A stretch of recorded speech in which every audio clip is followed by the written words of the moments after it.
তার 4 নম্বর দিনে 100টার বেশি হলে হাউসফুল এখনও পর্যন্ত যাচ্ছে।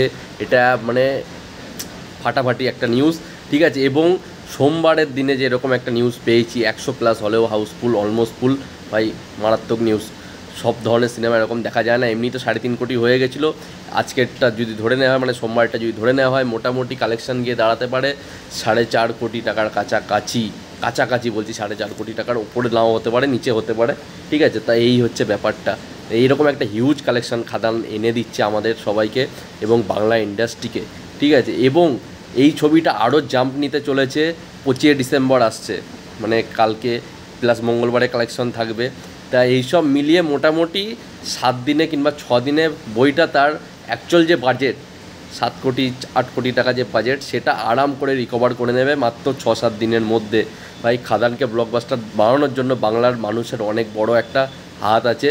তার জন্য সবাইকে ধন্যবাদ। বাংলা ইন্ডাস্ট্রিতে এরকম ছবি আরও অনেক আসবে, নতুন নতুন গল্প আরও অনেক আসবে, এটাই আশা করা যায়।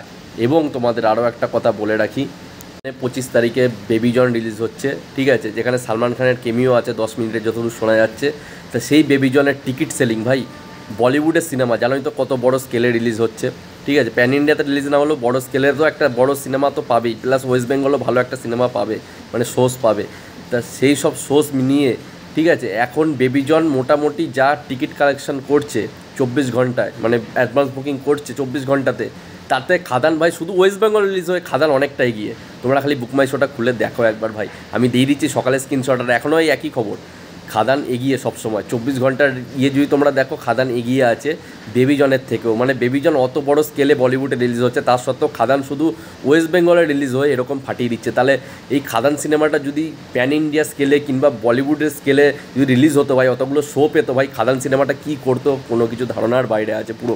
আমি দেবদাকে এতটুকুই কথা বলবো যে আগামী দিনে খাদানকে প্যান ইন্ডিয়া রিলিজ করার চিন্তাভাবনা করা হোক এবং খাদান 2 অবশ্যই আনা হোক, আর খুব তাড়াতাড়ি আনা হোক। তাহলে এই যে ক্রেজ আছে, এই ক্রেজটা মানুষের মরবে না, মানুষের বেঁচে থাকবে বাংলা সিনেমা দেখার জন্য অবশ্যই।